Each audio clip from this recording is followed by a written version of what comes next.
Hi ಸ್ನೇಹಿತರೆ, ಎಲ್ಲರಿಗೂ ನಮಸ್ಕಾರ. ಗೌರ್ಮೆಂಟ್ ಜಾಬ್ ಸೆಕ್ಟರ್ಗೆ ಸ್ವಾಗತ ಸ್ನೇಹಿತರೆ. ಕಂದಾಯ ಇಲಾಖೆಯಲ್ಲಿ ಖಾಲಿ ಇರುವ ಗ್ರಾಮ ಆಡಳಿತ ಅಧಿಕಾರಿ ಹುದ್ದೆಗಳಲ್ಲಿ 2025-26ನೇ ಸಾಲಿನಲ್ಲಿ 500 ಗ್ರಾಮ ಆಡಳಿತಾಧಿಕಾರಿಗಳ ಹುದ್ದೆಗಳನ್ನು ನೇರ ನೇಮಕಾತಿ ಮೂಲಕ ಭರ್ತಿ ಮಾಡಲು ಆರ್ಥಿಕ ಇಲಾಖೆಯು ಸಹಮತಿ ನೀಡಿರುತ್ತದೆ ಸ್ನೇಹಿತರೆ.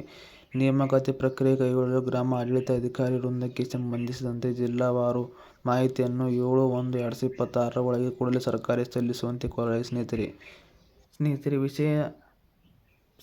PUC ವಿದ್ಯಾರ್ಹತೆ ಹೊಂದಿರುವವರು ಈ ನೇಮಕಾತಿಗೆ ಅರ್ಜಿ ಸಲ್ಲಿಸಬಹುದು. ಲಿಖಿತ ಪರೀಕ್ಷೆ ಮತ್ತು ದಾಖಲಾತಿಯ ಪರಿಶೀಲನೆ ಮೂಲಕ ನೇರ ನೇಮಕಾತಿ ಮಾಡಿಕೊಳ್ಳಲಾಗುವುದು ಸ್ನೇಹಿತರೆ. ಕಡ್ಡಾಯ ಕನ್ನಡ ಪತ್ರಿಕೆ ಹೊರತುಪಡಿಸಿ ತಲಾ 100 ಅಂಕದ 2 ಪತ್ರಿಕೆಗಳು ಇರುತ್ತವೆ ಸ್ನೇಹಿತರೆ ಮತ್ತು ನೆಗೆಟಿವ್ ಮಾರ್ಕ್ಸ್ ಕೂಡ ಇರುತ್ತೆ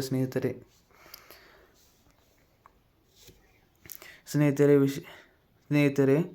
ಗ್ರಾಮ ಆಡಳಿತ ಅಧಿಕಾರಿ ಹುದ್ದೆಗಳನ್ನು ನೇರ ನೇಮಕಾತಿ ಮೂಲಕ ಭರ್ತಿ ಮಾಡುವ ಕುರಿತು ಮೇಲ್ಕಂಡ ವಿಷಯಕ್ಕೆ ಸಂಬಂಧಿಸಿದಂತೆ ಕಂದಾಯ ಇಲಾಖೆಯಲ್ಲಿ ಖಾಲಿ ಇರುವ ಗ್ರಾಮ ಆಡಳಿತ ಅಧಿಕಾರಿ ಹುದ್ದೆಗಳಲ್ಲಿ ಸ್ನೇಹಿತರೆ ನೋಡಬಹುದು. 2025-26ನೇ ಸಾಲಿನಲ್ಲಿ 500 ಗ್ರಾಮ ಆಡಳಿತ ಅಧಿಕಾರಿ ಹುದ್ದೆಗಳನ್ನು ನೇರ ನೇಮಕಾತಿ ಮೂಲಕ ಭರ್ತಿ ಮಾಡಲು ಆರ್ಥಿಕ ಇಲಾಖೆಯು ಸಹಮತಿ ನೀಡಿರುತ್ತದೆ ಸ್ನೇಹಿತರೆ. ಆದ್ದರಿಂದ ಈ ಕುರಿತು ಪರಿಶೀಲಿಸಿ ನೇಮಕಾತಿ ಪ್ರಕ್ರಿಯೆ ಕೈಗೊಳ್ಳಲು ಗ್ರಾಮ ಆಡಳಿತ ಅಧಿಕಾರಿ ವೃಂದಕ್ಕೆ ಸಂಬಂಧಿಸಿದಂತೆ ಕೆಳಕಂಡ ಅಂಕಗಳಿಗೆ ಜಿಲ್ಲಾವಾರು ಮಾಹಿತಿಯನ್ನು ದಿನಾಂಕ 7/1/2026 ಒಳಗೆ ಸರ್ಕಾರಕ್ಕೆ ಸಲ್ಲಿಸುವಂತೆ ಕೂಡಲೇ ನೀಡುವಂತೆ ನಮ್ಮನ್ನು ಕೋರಲು ನಿರ್ದೇಶಿಸಲಾಗಿದ್ದೇನೆ ಎಂದು ಕಂದಾಯ ಇಲಾಖೆ ಸಚಿವರು ಕೇಳಿದ್ದಾರೆ ಸ್ನೇಹಿತರೆ. ಎಲ್ಲ ಜಿಲ್ಲೆಗಳ ಜಿಲ್ಲಾಧಿಕಾರಿಗಳಿಗೆ ಸ್ನೇಹಿತರೆ ಕಂದಾಯ ಇಲಾಖೆ ಸಚಿವರು ಎಲ್ಲ ಜಿಲ್ಲೆಗಳಿಗೆ ಜಿಲ್ಲಾಧಿಕಾರಿಗಳಿಗೆ ಸೂಚನೆ ನೀಡಿದ್ದಾರೆ ಸ್ನೇಹಿತರೆ. ಏನೆಂದರೆ, ತಮ್ಮ ಜಿಲ್ಲೆಯಲ್ಲಿ ಎಷ್ಟು ಕಂದಾಯ ಗ್ರಾಮ ಆಡಳಿತ ಹುದ್ದೆಗಳು ಖಾಲಿ ಇವೆ ಮತ್ತು ಎಷ್ಟು ಮಂಜೂರಾಗಿವೆ ಸ್ನೇಹಿತರೆ ಎಂದು ತಿಳಿದುಕೊಳ್ಳಲು ಎಲ್ಲ ಜಿಲ್ಲಾಧಿಕಾರಿಗಳಿಗೆ ಸೂಚನೆ ನೀಡಿದ್ದಾರೆ ಸ್ನೇಹಿತರೆ.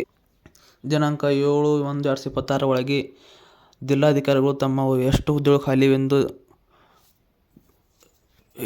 ಖಾಲಿದ್ದವೆಂದು ತೆಗೆದುಕೊಂಡು ಸಚಿವರಿಗೆ ತೋರಿಸಬೇಕು ಸ್ನೇಹಿತರೆ. ಆದ್ದರಿಂದ ಜನವರಿ ಅಥವಾ ಫೆಬ್ರವರಿ ತಿಂಗಳಲ್ಲಿ ಕಂದಾಯ ಇಲಾಖೆಯಲ್ಲಿ ಖಾಲಿರುವ 500 ಹುದ್ದೆಗಳನ್ನು ನೇರ ನೇಮಕಾತಿ ಮಾಡಿಕೊಳ್ಳುವ ಸಾಧ್ಯತೆ ಇರುತ್ತೆ ಸ್ನೇಹಿತರೆ. ಆದ್ದರಿಂದ ತಾವೆಲ್ಲರೂ ಚೆನ್ನಾಗಿ ಓದಿಕೊಂಡು ಸ್ಪರ್ಧಾತ್ಮಕ ಪರೀಕ್ಷೆಗೆ ತಯಾರಿ ನಡೆಸಬೇಕೆಂದು ಕೇಳಿಕೊಳ್ಳುತ್ತೇನೆ ಸ್ನೇಹಿತರೆ. ಇದು ನೋಡಬಹುದು ಸ್ನೇಹಿತರೆ, ದಿನಾಂಕ 3/10/2025ರಲ್ಲಿ ಕರ್ನಾಟಕ ಸರ್ಕಾರ ಬಿಡುಗಡೆ ಮಾಡಿದ ನೋಟಿಸ್ ಆಗಿರುತ್ತೆ ನೋಟಿಸಿನಿಂದ ಸ್ನೇಹಿತರೆ ಮೇಲ್ಕಂಡ ವಿಷಯಕ್ಕೆ ಸಂಬಂಧಿಸಿದಂತೆ ಉಲ್ಲೇಖಿತ ಅರ್ಜಿಯಲ್ಲಿ ಕೆಳಕಂಡ ಮಾಹಿತಿ ಕೋರಲಾಗಿರುತ್ತೆ ಸ್ನೇಹಿತರೆ. ಕಂದಾಯ ಇಲಾಖೆಯಲ್ಲಿ 15 ಗ್ರಾಮ ಆಡಳಿತ ಅಧಿಕಾರಿಗಳನ್ನು ನೇಮಕ ಮಾಡಲು ಆರ್ಥಿಕ ಇಲಾಖೆಯು ಸಹಮತಿಯನ್ನು ನೀಡಿದ್ದು, ಈ ಪೈಕಿ 1000 ಹುದ್ದೆಗಳನ್ನು 2024-25ನೇ ಸಾಲಿನಲ್ಲಿ ನೇಮಕ ಮಾಡಲಾಗಿರುತ್ತದೆ ಸ್ನೇಹಿತರೆ. ಇನ್ನು ಉಳಿದ 500 ಹುದ್ದೆಗಳ ನೇಮಕಾತಿಗೆ ಸಂಬಂಧಿಸಿದಂತೆ ಪ್ರಸಕ್ತ ಸಾಲಿನಲ್ಲಿ ಕ್ರಮ ಕೈಗೊಳ್ಳಲಾಗುವುದು. ಮುಂದುವರಿದ ಹುದ್ದೆಗಳ ನೇಮಕಾತಿಗೆ ಸಂಬಂಧಿಸಿದಂತೆ ಈ ಪ್ರಾಧಿಕಾರದಲ್ಲಿ ಯಾವುದೇ ಪ್ರಸ್ತಾವನೆ ಬಾಕಿ ಇರುವುದಿಲ್ಲ ಎಂದು ಈ ಮೂಲಕ ತಿಳಿಸಿದೆ ಸ್ನೇಹಿತರೆ. ಬಾಯ್ ಸ್ನೇಹಿತರೆ. ಜೈ ಹಿಂದ್, ಜೈ ಕರ್ನಾಟಕ ಮಾತೆ.